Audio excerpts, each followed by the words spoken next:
The autumn sunlight streams through my windows, casting golden patterns across the dining table I spent 3 hours arranging. 24 place settings with vintage china I had collected over months. 24 crystal glasses catching the light. 24 empty chairs. My phone chimes again. The sound cuts through the silence like an accusation that I have been avoiding it for the past hour, but the notifications will not stop. With trembling fingers, I pick it up, the weight of it suddenly unbearable. The screen glows with a flood of social media alerts. And there they are. All of them. Mom and Dad beaming beside Brandon, in what must be his new apartment. Aunt Susan raising a champagne flute. Uncle Robert with his arm around my cousin Melissa. Grandmother looking frail but happy in the corner of the frame. My mother's caption reads, "So proud of our boy's first home purchase." The Taylor family is celebrating Brandon's big milestone. I swipe to the next photo. More family. More smiles. More champagne. Then a video begins to play. Brandon, his perfectly white teeth flashing as he laughs with two of our cousins. Macy is always showing off with her fancy renovation posts. Today was supposed to be my day. The phone slips from my hand, clattering onto the table. I press my palm against my mouth, but it does not stop the sobs escaping. Tears blur my vision as I stare at the untouched appetizers. The wine I splurged on because Dad loves a good Cabernet. The homemade rolls cooling in their basket. Just hours ago, I had been humming as I moved around this kitchen. I woke before dawn, too excited to sleep. The morning light had barely touched the old oak floors as I reviewed my handwritten checklist. The invitation sent weeks ago promised a 2 p.m. celebration of my first home. This 1,920 seconds. Craftsman, I had poured my savings and 9 months of sweat equity into restoring. "You're going overboard again," Rachel had said, watching me arrange flowers in the vintage blue vases I had collected specifically for this day. But her smile was kind as she helped me polish the silverware that once belonged to my grandmother. "I want everything to be perfect," I had explained, adjusting a napkin for the 4th time. "Mom said the house was too small when I bought it. Dad thought the neighborhood was questionable. I need them to see what I have created here."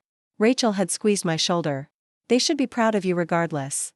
The first sign of trouble came at 1:45 p.m., a text from Mom. "Running a bit late, start without us." By 3:30, my coworkers Jane and Peter had arrived. My elderly neighbor, Mrs. Eleanor, brought homemade pie. 3 friends from college showed up with wine and heartfelt hugs. But no family. By 4:15, I had called my parents 7 times, each going straight to voicemail. Brandon wasn't answering either. My texts to aunts and uncles went unread. At 5:08, Aunt Susan finally picked up. "Honey, aren't you coming to Brandon's housewarming?" she asked, the background noise nearly drowning out her voice. "He bought an apartment downtown. Everyone's here celebrating. Your parents said you knew." My throat tightened. "Brandon rents his apartment. He didn't buy anything." A pause. "Well, that's not what he told everyone. Anyway, he scheduled this last week. Said it was important to him." "I sent invitations to my housewarming a month ago," I whispered. "Today. At 2 o'clock. Another pause. Longer this time. "Oh dear. Well, we're all here now. But maybe you could stop by later? After your little gathering." I hung up. Now I sit surrounded by empty chairs meant for people who chose not to come. The loyal 7 who did show up exchange worried glances across the table, laden with cooling food. Mrs. Eleanor, 83 and sharper than most people half her age, rises from her chair. She lifts her glass, her gaze steady and fierce. "Don't let empty chairs steal your joy, dear. Today is Macy's day." "Kai." The others raise their glasses. Rachel leans close, her voice soft against my ear. "This is your real family, Macy. The ones who choose to be here." My phone lights up again. Mom calling. 7 pairs of eyes watch me, concern etched across their faces. I silence the ringer with one decisive movement and raise my glass to Eleanor's toast. "Not today," I say, my voice steadier than I expected. "Today is about the people who showed up." 3 hours later, the last guest waves goodbye, disappearing into the darkness beyond my porch light. Only Rachel remains, helping me wrap leftovers that will feed me for days, a bitter reminder of the empty chairs. "You should stay at my place tonight," Rachel says, sealing another container. "We'll drink wine and watch terrible movies until we fall asleep." I shake my head. "I need to be here. This is my home." The word catches in my throat. Home. The concept feels both powerful and fragile after today. The doorbell rings, its chimes slicing through the quiet house. Rachel and I exchange glances. "I'll get it," I say, wiping my hands on a kitchen towel. I open the door to find my mother, Linda Taylor, standing on my porch. Her pearl earrings catch the light as she looks past me into the house, scanning what she can see of my living room. "May I come in?" she asks, not waiting for an answer as she steps forward. I step aside, my stomach tightening. She walks through my entryway, her eyes trailing over the refinished hardwood floors. The original crown molding I spent weeks restoring. The vintage light fixture I hunted down at 3 different antique stores. It's nice, she says with a slight purse of her lips. Smaller than it looked in pictures. It's. The familiar sting of her dismissal burns through my chest. Rachel appears in the doorway between the kitchen and living room, her presence a silent support. Mom, why are you here? I ask. Linda drops her purse on my sofa and turns to face me. Honestly, Macy, I don't understand why you're making such a big deal about today. You're always competing with Brandon, making him feel small. He's finally doing something positive with his life. And you couldn't even show up to support him. The audacity of her statement leaves me momentarily speechless. Rachel's sharp intake of breath is the only sound in the room. I couldn't show up, I finally manage. Because I was here, hosting my own housewarming that I invited all of you to 2 weeks ago. Well, these things happen, she says with a wave of her hand. You know how busy we all are. Brandon only decided on his housewarming a week ago. He was so excited about it. I feel something shift inside me. A week ago? But my invitations went out 4 weeks ago. Linda busies herself adjusting a pillow on my sofa. Brandon has been going through a rough patch. When he told us he was hosting a little gathering, we thought it would be good for him. Give him some confidence. He told you it was a rental apartment, not a purchase, right? I ask, my voice steadier than I feel. Linda's fingers freeze on the pillow. Well, you know how your brother is with details. What matters is that he's finally taking some initiative. Mom, I say slowly, realization dawning, did you know Brandon scheduled his party on the same day as mine? Her silence answers my question more clearly than words could. You knew, I whisper. You all knew. And you helped him pretend he bought a place when he's just renting. The betrayal slices deeper than I thought possible. You staged a fake celebration to deliberately overshadow mine. Now you're being dramatic. Linda straightens, her defense mechanism kicking in. Not everything is about you, Macy. Brandon needs our support more than you do. You've always been the independent one. Independent? The word catches fire in my throat. I've been independent because I had to be. My entire life, you've ignored my achievements while celebrating Brandon's mediocrity. Linda's eyes widen. I've never spoken to her this way before. When I made the honor roll, you were too busy at Brandon's average football games to attend the ceremony. When I got my scholarship, you spent the night consoling Brandon because he didn't get his, even though he barely maintained AC average. My voice grows stronger with each word. I worked 3 jobs to put myself through graduate school while you paid Brandon's rent after he dropped out of community college. I saved for 7 years to buy this house while you funded one failed business venture after another for him. We've always supported both of you equally, Linda protests. But the lie hangs hollow in the air between us. I spent $62,000 in 9 months renovating this house myself, I continue, trembling now. Every weekend, every vacation day, every spare hour after work. Meanwhile, you criticized my wasteful purchase in a questionable neighborhood without ever bothering to visit. Linda's face hardens. After all we've done for you. What exactly have you done for me? The question erupts from someplace deep and wounded.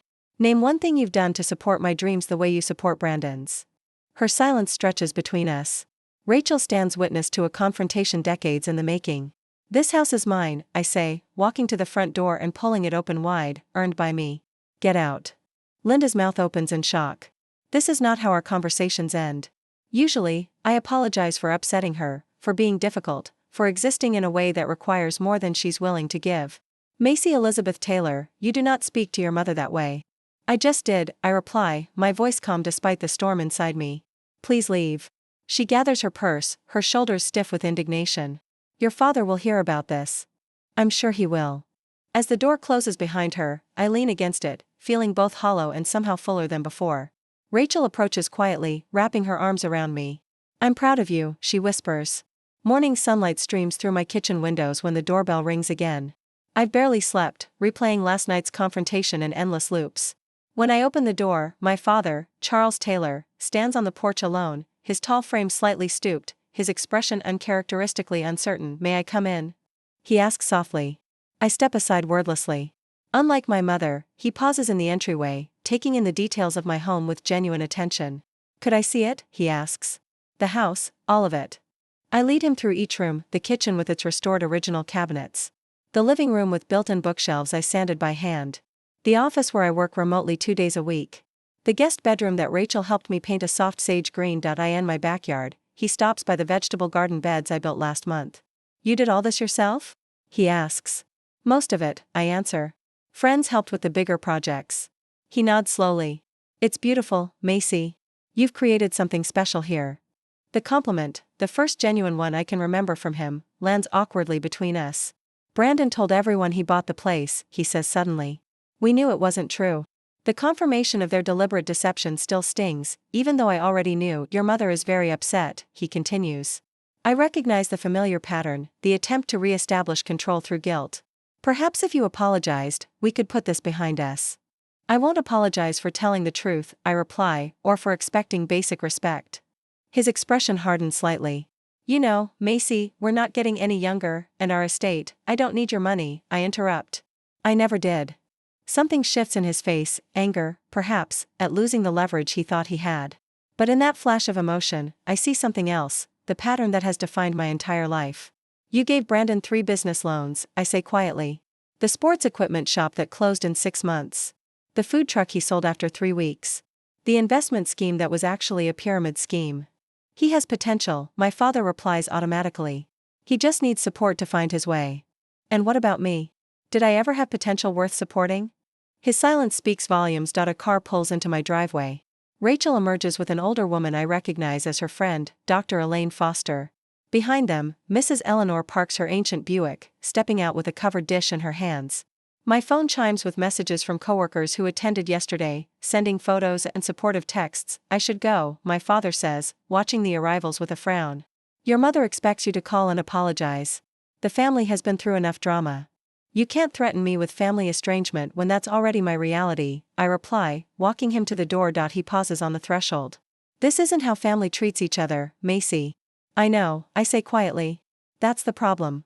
As the door closes behind him, I lean against it, exhaling slowly. Dr. Foster approaches, her kind eyes assessing me with professional interest. That's the first step, she says gently, recognizing the pattern. The little red notification dot on my Instagram app has been haunting me for 7 days. Every time I unlock my phone, it stares back, daring me to peek at the damage my family continues to inflict. I'm sitting in my home office, surrounded by the pale green walls I painted myself, when my phone buzzes with another text. Aunt Susan again. Your mother is very upset. When are you going to apologize? I set the phone down on my desk without responding. The wooden surface still smells faintly of lemon oil from yesterday's polishing. Through the window, I can see the maple tree in my backyard, its leaves turning golden in the October sunlight. Brandon's Instagram remains unchanged since the day of my housewarming. His profile still prominently features the apartment purchase announcement, complete with champagne toasts and congratulatory comments from relatives who never bothered to verify a word of it. Enough, I whisper to the empty room. I pick up my phone and open my camera roll. There, waiting, is the photo Rachel took 3 months ago, me standing on the porch of my Craftsman, holding the keys, face flushed with pride and exhaustion. The caption forms in my mind with perfect clarity as I type, renovation completed on my first home purchase. From rewiring to refinishing these 100-year-old floors myself. Thanks to everyone who supported this journey. First-time homeowner. Renovation. Craftsman style. I hit post without mentioning the betrayal, without tagging a single family member. The memory of buying this house washes over me. Working 60-hour weeks between my data engineering job and weekend freelance coding. Living in a studio apartment with furniture from college to save every possible dollar. Losing 3 homes in bidding wars before finally getting the call about this Craftsman that needed too much work for most buyers. That moment. Standing alone in the empty living room after signing the papers. Pressing my palm against the worn wooden archway. No parents to celebrate with, no brother to help move furniture. Just me, a set of keys, and a house that needed as much care as I did. How different from Brandon's situation, the downtown apartment our parents helped secure with first and last month's rent. The furniture they purchased. The moving service they paid for. My phone pings with a message from Katie, my father's sister's daughter and the only relative who seems to see the situation clearly. Thought you should see this, her text reads, followed by screenshots of the extended family group chat. My stomach tightens as I scroll through the messages. Aunt Susan, the situation with Macy is getting out of hand. Linda is beside herself. Uncle Robert, Brandon says she's just jealous of his success, always has been. Cousin Michael, we all know Macy's always been difficult.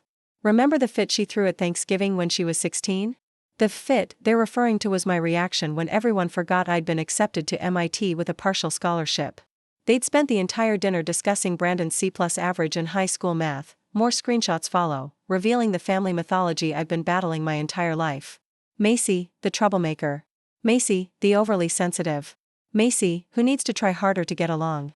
The weight of their collective dismissal feels like concrete hardening around my chest. Later that day, Dr. Foster's office smells like sandalwood and old books.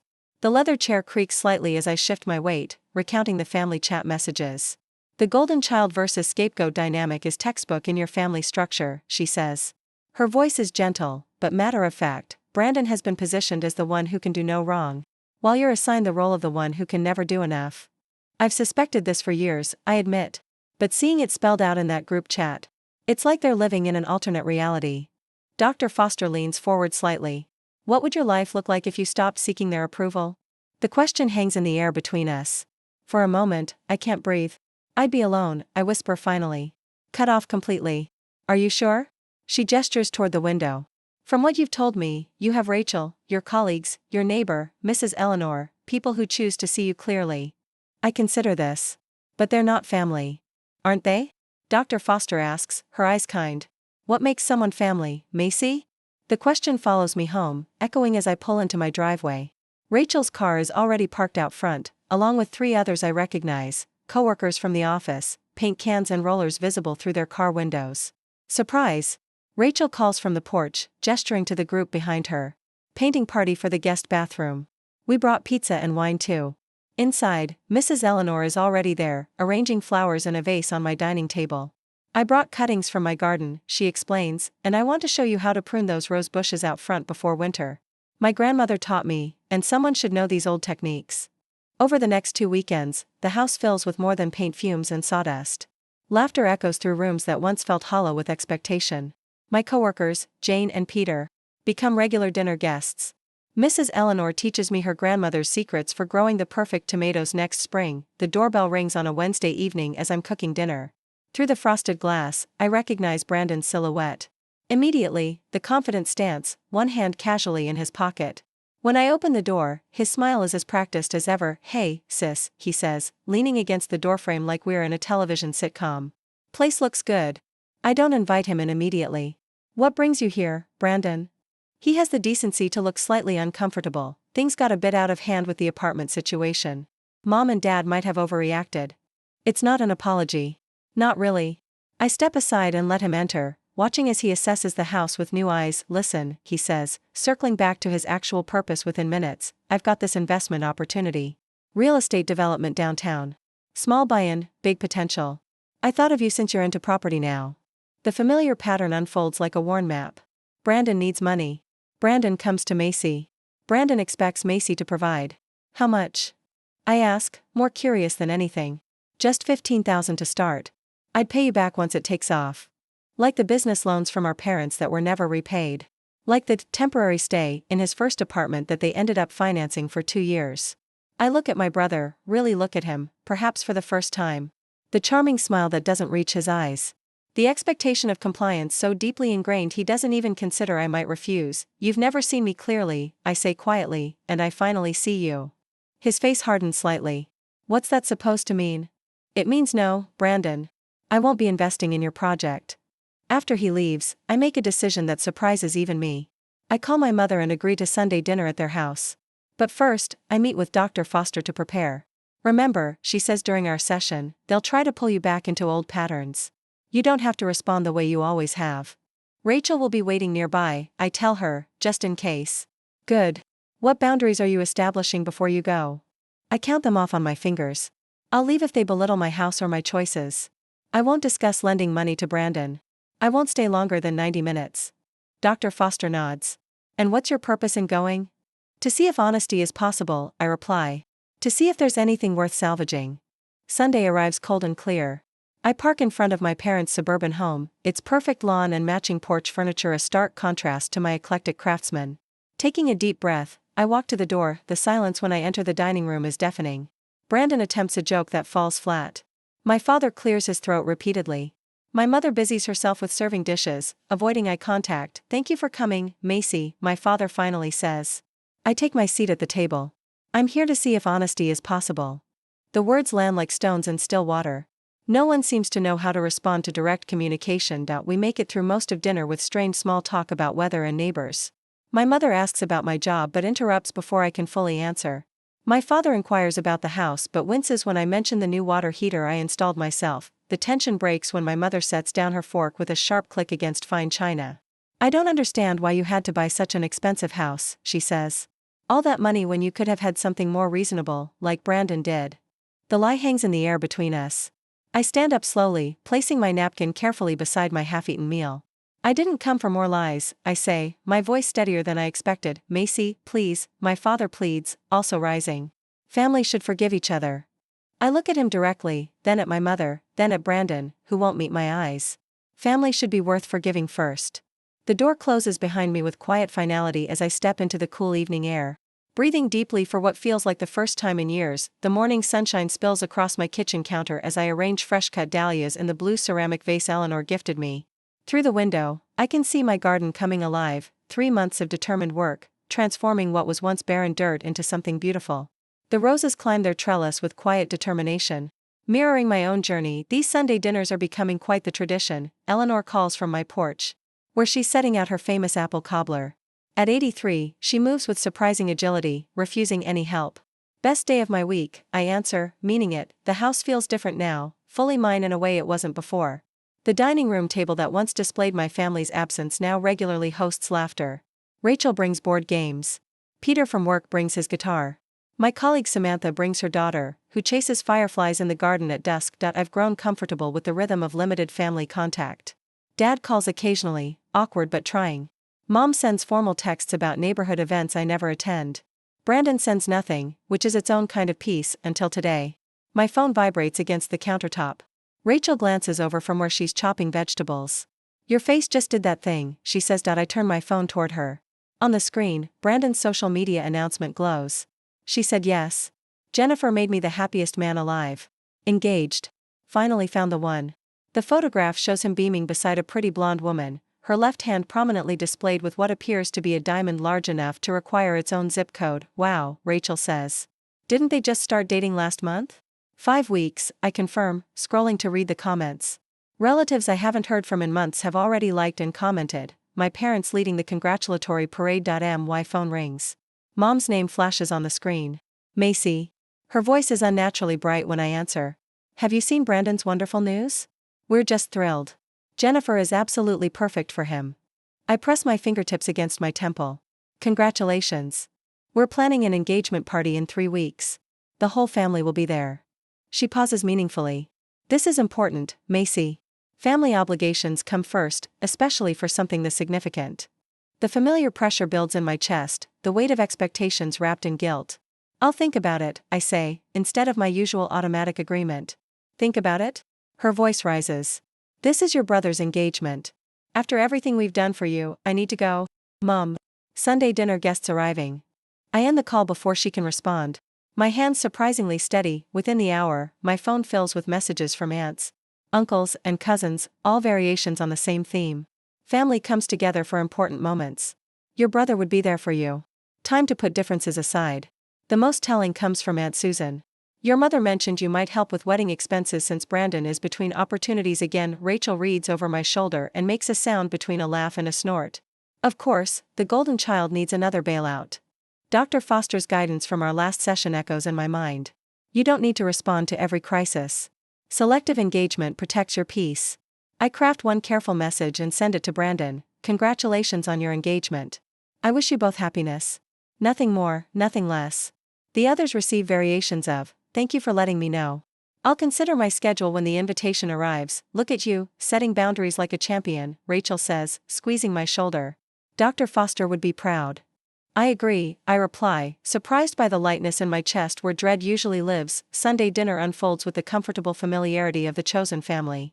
Eleanor tells stories about her late husband's gardening disasters. Peter plays a new song he's working on. Rachel teases Samantha about her crush on the new IT director. No one mentions weddings or family obligations or my duty to show up and pretend. No one suggests I should help pay for someone else's celebration. No one questions my worth. 2 days later, an unfamiliar number appears on my phone. Is this Macy? Yes. It's Jennifer, Brandon's fiancée. My grip tightens. I hope this isn't inappropriate, but I'd like to meet you. Just us. Her voice lacks the polished charm Brandon typically seeks in women. There's something refreshingly direct about her. May I ask why? A pause. I saw what happened at your housewarming through old photos and comments. I've noticed how your family talks about you when you're not there. Another pause. I need to understand what I'm marrying into. The unexpectedness of her honesty catches me off guard. Coffee at Riverdale Roasters, tomorrow at 2? I'll be there, she says, relief evident in her voice. That evening, Dad appears on my doorstep, a cardboard box tucked under his arm. May I come in? I step aside, noting his careful respect for my threshold, a small but significant change from his previous entitled entries. He places the box on my coffee table. Found these in the attic. Thought you might want them.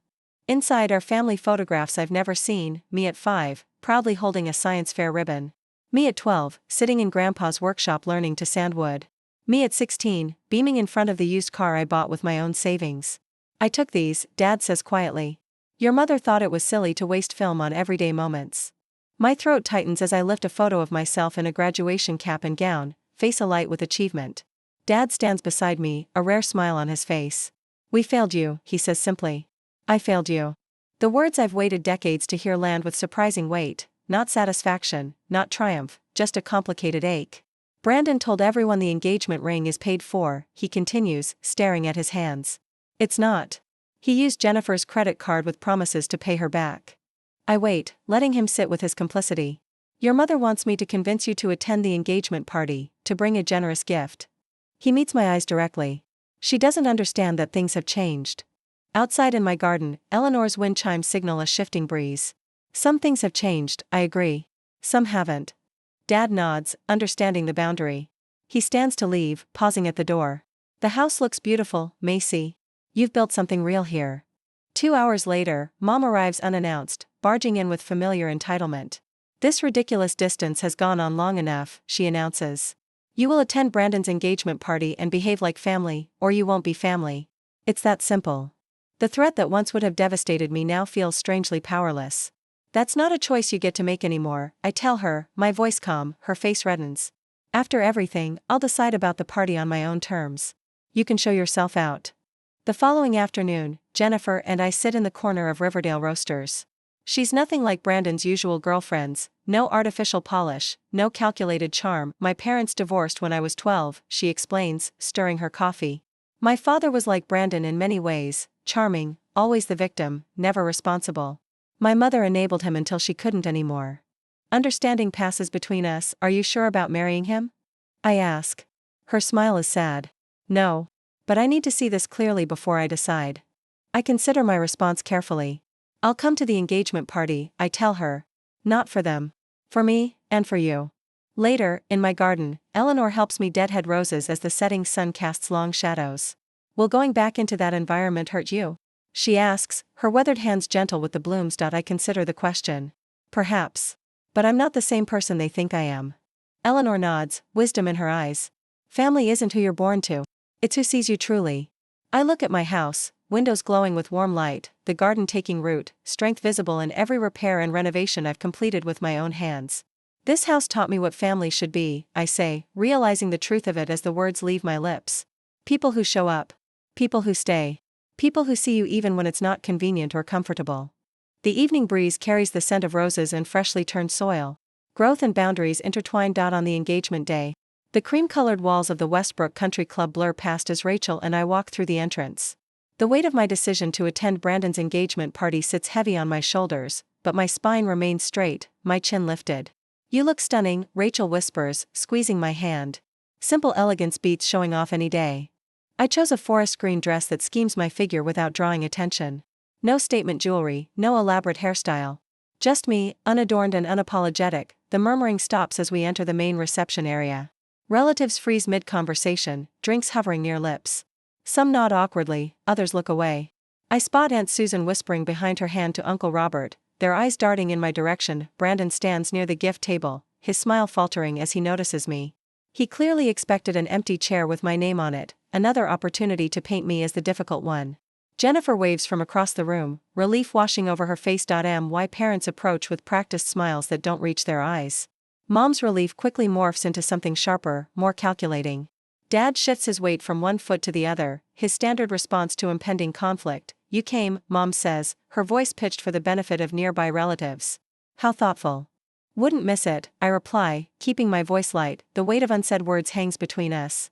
20 minutes pass in small talk with distant relatives who suddenly find the weather fascinating. I stand at the refreshment table, sipping sparkling water, when Mom materializes beside me.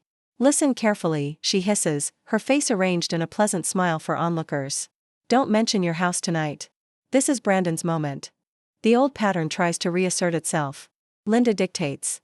Macy complies. Dad hovers nearby, his expression torn between intervention and preservation of the precious family peace. Mom. Not everything has to be about you, she continues, rearranging canapes on her small plate. Just once, can you let your brother have his moment without competition? Before I can respond, Jennifer approaches, her cream cocktail dress catching the light. Her eyes dart between Mom and me, reading the tension. There you are, Macy, she says warmly. I've been hoping to catch you. Mom's smile tightens. We were just discussing family matters, dear. I take a deep breath, centering myself. Dr. Foster's words echo in my mind. Your response belongs to you, not to them. I turn to Jennifer, a genuine smile warming my face. I'm here to celebrate you, Jennifer.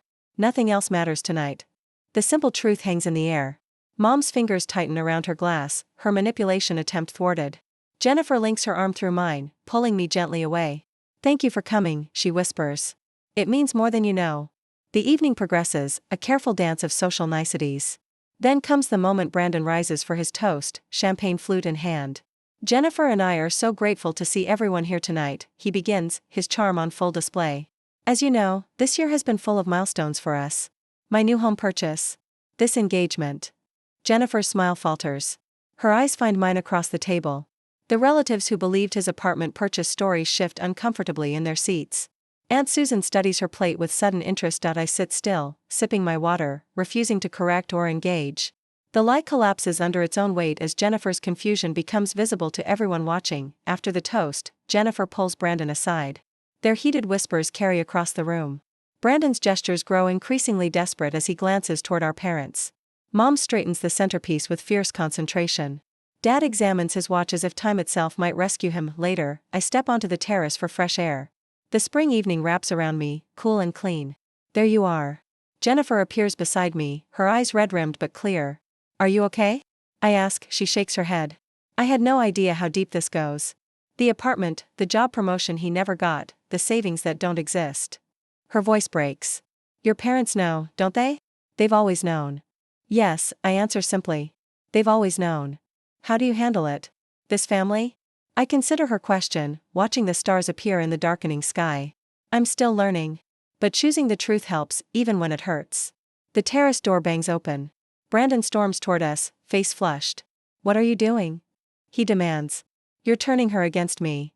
Jennifer straightens. She's just being honest with me, Brandon. Honest? He laughs bitterly. She's always been jealous of me. Ask anyone in the family. I just did, Jennifer says quietly. I asked your cousin Mark about the apartment. He seemed confused. Brandon's mask slips, revealing the entitlement beneath. So what if I rent? Everyone embellishes sometimes. This isn't about the apartment, I say quietly. It's about the pattern. The family mythology unravels before everyone on the terrace. 3 other relatives have wandered out, witnessing Brandon's growing agitation. I gather my purse, suddenly weary. I should go. Mom appears in the doorway, her voice tight. Macy, don't make a scene. Dad steps forward, his face lined with something new, recognition. Let her go, Linda. We've done enough. The simple statement hangs in the night air. Mom stares at him, shocked by this deviation from the script. I walk past them, head high, steps measured. The relatives part like water, their expressions ranging from confusion to dawning understanding. Outside, the spring air fills my lungs. Rachel waits by the car, a question in her eyes. Ready? She asks. I look back at the country club, its windows glowing with light. Inside, the truth has finally broken through. Whether they embrace it or continue denying it no longer dictates my peace. Yes, I answer. I'm ready. The sunlight filters through new curtains, painting golden patterns across my dining table. A year has passed since I sat here, surrounded by empty chairs. Today, 8 place settings await, with vintage blue vases holding roses from my garden. 8 chairs that will be filled by people who choose to be here. I run my fingers across the oak table, remembering how it felt that day when my phone revealed the truth about my family. The memory stings less now, dulled by time and healing. Dr. Foster calls this progress. Something smells wonderful, Rachel says, appearing in the doorway with a bottle of wine. She's been here since dawn, helping prepare for tonight's dinner, our Sunday tradition for almost a year now. Eleanor's recipe, I answer, smiling as I adjust a napkin. She swore her pot roast could heal anything. The walls around us tell our story better than words could. Photos of my chosen family fill spaces once reserved for blood relatives. Rachel and I painted the living room. Peter and Jane from work helped install bookshelves. Mrs. Eleanor taught me to plant hydrangeas before her health declined last winter. You should see the garden, I tell Rachel, leading her to the back door. It's wonderful. Outside, the yard has transformed from barren dirt to vibrant life. Eleanor's gardening lessons weren't just about plants. Gardens teach patience, she told me during our therapy sessions. Some relationships bloom quickly, others take seasons of care, and some never take root at all. Dr. Foster and I meet monthly now instead of weekly. Yesterday, she asked what I've learned in a year. I've learned to build fences, I answered. Not just the white picket one outside, but boundaries that protect what matters. At work, I mentor Alexis, a young engineer whose mother criticizes her career choices.